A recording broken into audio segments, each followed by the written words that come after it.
Welcome back to another video. This is probably going to be the only video for the week because, life. But past that, yeah. So this is actually multiple videos, or what was supposed to be a video, all rolled into one. Which means that I have a lot of stuff to say, but I'm going to try to cut down on it. Which is why you'll probably see me start to say something, skim over it lightly, before going back. So to start with, I actually made this quite a few updates ago. The basic concept is I have a really tanky walker. I want to make it as insane as humanly possible.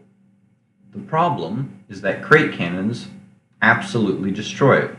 And actually, crate cannons pretty much destroy pretty much everything. And there's no solution so far. So, let's dissect the problem and see how we can find a solution. Step 1 of any research and development project is the research. Researched around? Nothing. Great. Starting from a clean slate. That works perfectly.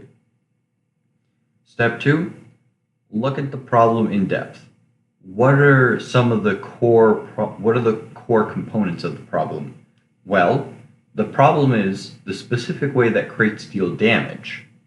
Specifically, because they deal impact damage, it's pretty much impossible to specialize a creation to stop it. It carries through the creation very effectively, and other such things. So now we search for a solution.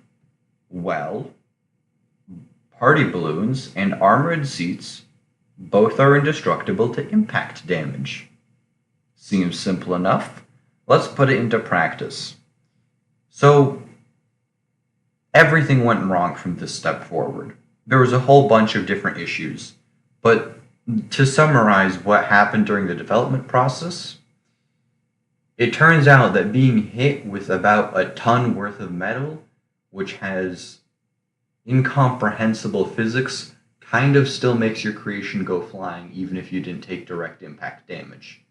2, because if you look at the way that dispensers spawn items, as they come out of the barrel of the dispenser, they are still small, and then they expand for about half a second to a second before reaching their final size and stopping expanding.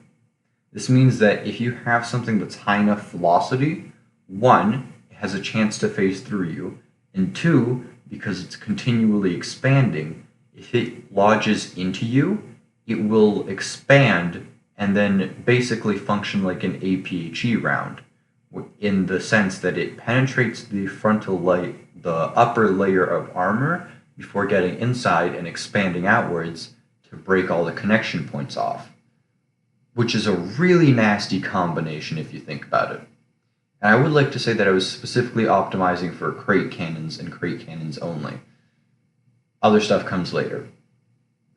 The only real solution I found for getting flinged is just make your creation as heavy as humanly possible, because there's not really much that you could do past that.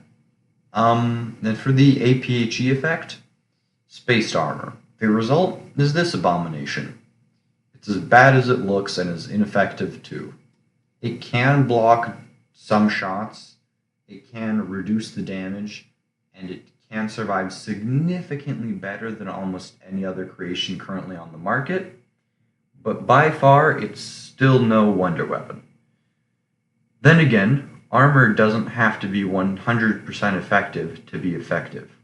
If armor increases survivability rates at all, it's considered a success. And so, there's this thing. I'll probably be actually no, I probably won't be uploading it. It's very basic, there's really nothing to talk about, and it's literally just a brick of armored seats. The next creation that I would like to talk about is the Toome system. Toome being short for Totally Okay Military Enhancement. I wanted to make infantry mechs. It's as simple as that. I've been inspired by multiple other people making first-person view controllers in Trailmakers, or that you can literally sit inside of the camera and control it as if it were a first-person shooter. I took that concept, applied it to a mech, and shrunk it down. Simple as that. Now, I did have an entire rant about the complexities of redundancy and how dependency is linked to it and how to optimize for them, but I'm just going to say, make sure if you have multiple logic-based systems, make sure you cross-wire them, but only if they're binary. If they're binary, that means that if you have an input signal of 1 and an input signal of 1, into any logic gate, you'll get an output signal of 1. Simple as that. Problem starts happening is when you start using analog logic gates, like a signal of 0.5 into an OR gate and another signal of 0.5, it creates a signal of 1, which can mess up some logic. But if you do have redundant systems that are just binary, such as walking in my case, then I highly recommend cross-wiring it. So then, without getting into the details, if one of the logic gates gets destroyed, or part of a set of one side and part of a set of another, because they're cross-wired, they could still finish the walking loop or finish whatever loop that they're trying to do. It's pretty simple. You can enter first person in the Toome system, you can walk around in it.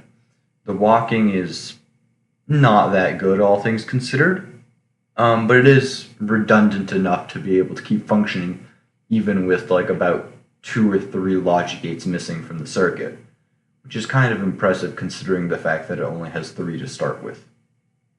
Sorry, it only has like 5 or 6 logic gates to start with for walking anyway. Yeah, you can walk backwards to go up hills better because the foot clearance is higher going backwards. Because going forwards, I optimize the legs to focus more on moving the legs back and forth, to get more distance to walk faster. Really simple controls, not much to talk about, can be used in first person. I think the biggest thing to know is that the frontal plate doesn't actually do anything. If you enter build mode, you can see the hitbox of the seat actually extends forwards far more than you would think. So although it looks like the frontal plate is protecting the seat, it's really not. So if you want to fix this, just put a block in front of it, just extend it. And also the same goes for the helmet area, because it's completely exposed. Feel free to add a helmet system or something similar. Also, the reason why I use pipe systems on the arms is because it's purely aesthetic. Previous versions I had to use partial blocks so that they could not interact with the shields. However, now you can still use full blocks on the arm sections. I just prefer the look of it using separated blocks, because then the gap shows that it's a separate arm, and I think that looks better. I also gave it a jump pack, or I guess a drop pack would be a better term, because it's really only meant to go down. It's just a way to paradrop it, and that's just it. Small, cool mech. I'll be uploading it, or, well, the latest version. You could screw around with it. Not the best survivability, not the best mobility, but hey, that's just like Infantry.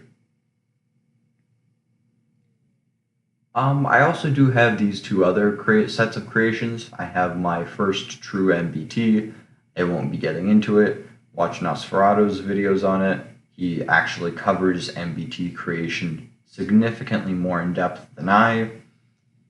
And for the helicopter, it's literally just stabilizer. It was literally just a test of putting a stabilized gunner's sight and gunner chin turret onto a helicopter. Again, not much to say. I mean, here you can see my setup for the system and the values that I used for it, but there's really not much to say here. Moving on past that, there is arguably my favorite part of this video, ornithopters.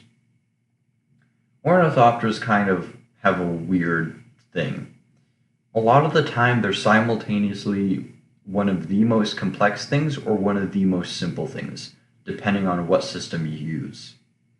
Generally, it can be broken down into two main types of ornithopters.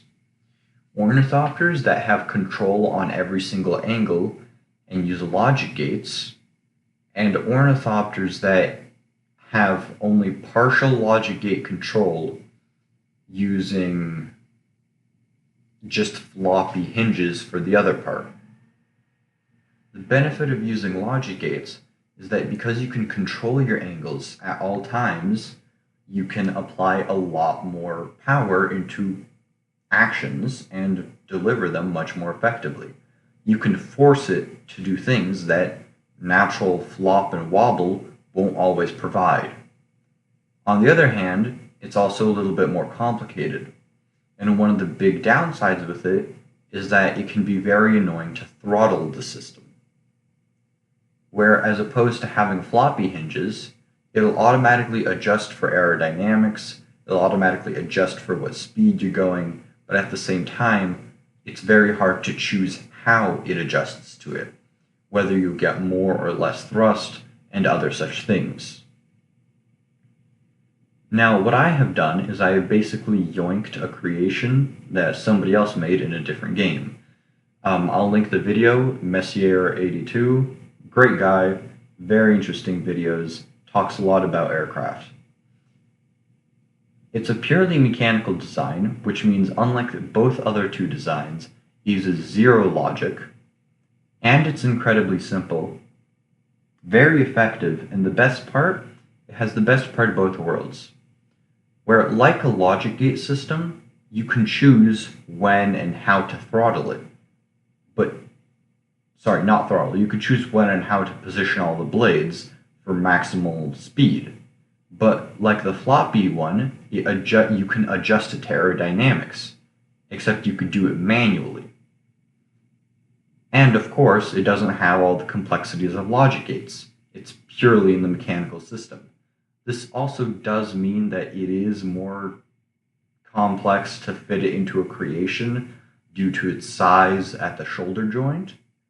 But as a whole, it's a very interesting and very effective mechanism that I think more people should consider using. And yeah, that's pretty much about it. You can choose how much you want to throttle it, not by using speed, but by using the amplitude of the wings. They automatically angle and everything in sync, and it provides a good amount of thrust.